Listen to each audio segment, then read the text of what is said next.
ಹಾಕಿದ್ದಾರೆ, ನಾನು ನೋಡಿದ್ದೀನಿ ನಾನು. ಆದ್ರೆ ಇದನ್ನ ಪ್ರಚಾರ ತುಂಬಾ ಜನ ಮಾಡ್ತಾರೆ, ಅದ್ರಲ್ಲಿ ನನ್ನ ಮಗಳು ಒಬ್ಳು.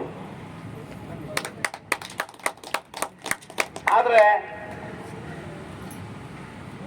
ಭೂಮಿ ಬರೀ ಚಂದ್ರಪ್ಪ ಮತ್ತೆ ಮಂಜು ಇಬ್ಬರಿಗೆ ಅಲ್ಲ ಸಿಗ್ಬೇಕಾಗಿರೋದು.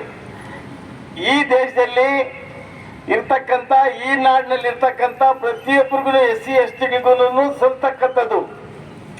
ಅದಕ್ಕೆ ಎಲ್ಲರೂ ಇಂಥ ಹೋರಾಟಕ್ಕೆ ಬೆಂಬಲಿಸಬೇಕು. ಅದರಲ್ಲೂ ಸುಮಾರು 100 ಸಂಘಟನೆಗಳು, ಬಾಬಾ ಸಾಹೇಬ್ ಹೆಸರಲ್ಲಿ ಉಟ್ಕೊಂಡಿರ್ತಕ್ಕಂಥ ಸಂಘಟನೆಗಳು ಇವತ್ತು ಏನಾಗಿದ್ದಾವೆ ಅಂತ ಅನ್ನೋದಕ್ಕೆ ನಾವು ದ್ರೌಪದಿ ಹಾಕೊಂಡು ನೋಡ್ಬೇಕಾಗಿದೆ.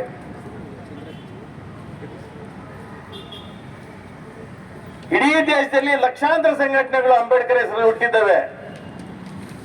ಆದ್ರೆ ಒಂದೇ ಒಂದು ಸಂಘಟನೆ ಇಟ್ಕೊಂಡು ಇವತ್ತು ದೇಶನ ಆಳ್ತಾ ಇದ್ದಾರೆ, ಅದು RSS.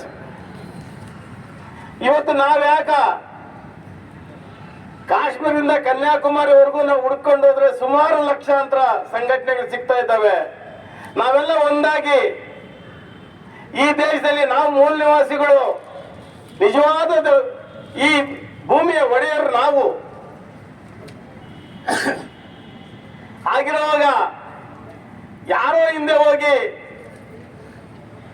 ನಾವು ನಿಮಗೆ ಬೆಂಬಲ ಕೊಡ್ತೀರಿ, ನಿಮ್ಮ ಪಾರ್ಟಿಯಲ್ಲಿ ನಮಗೆ MLN ಮಾಡಿ, MLC ಮಾಡಿ, ZP ಕೊಡಿ, ತಾಲೂಕ್ ಪಂಚಾಯತಿ ಕೊಡಿ ಅಂತ ಗೋಗಾಡ ಬದಲು ಬಾಬಾ ಸಾಹೇಬ್ ಕಟ್ಟಿರ್ತಕ್ಕಂಥ, ಬಾಬಾ ಸಾಹೇಬ್ ಆಶಯಗಳು ಏನಿದ್ವು ಅದನ್ನ ನಾವ್ಯಾಕೆ ನೆರವೇರ್ಸಕ್ ಆಗಲ್ಲ ಅಂತ ಅನ್ನೋದು ನಂದೊಂದು ಕೊರಗು. ಬಂಧುಗಳೇ, ಇವತ್ತು ಈ ಭೂಮಿ ಸಿಕ್ಕಿದ್ರೆ ಪ್ರತಿಯೊಬ್ಬರಿಗೂ ಭೂಮಿ ಭೂಮಾಲೀಕರ ಕೈಯಲ್ಲಿದೆ. ಯಾವಾಗ ನಮ್ಮ ತಾತ, ನಮ್ಮ ಮುತ್ತಾತ 50 ರೂಪಾಯಿಗೋ 100 ರೂಪಾಯಿಗೋ 200 ರೂಪಾಯಿಗೋ ಕೊಟ್ಬಿಟ್ಟಿದ್ದಾರೆ. ಅದನ್ನ ಕಿತ್ಕೊಳ್ಳೋದಕ್ಕೆ ಸರ್ಕಾರ ಇಷ್ಟೊಂದು ಮೀನಾಮೇಷ ಭೂಮಾಲೀಕರ ಪರವಾಗಿ ವಹಿಸೋದು ಭಾರಿ ಅನ್ಯಾಯ. ಅದರಿಂದ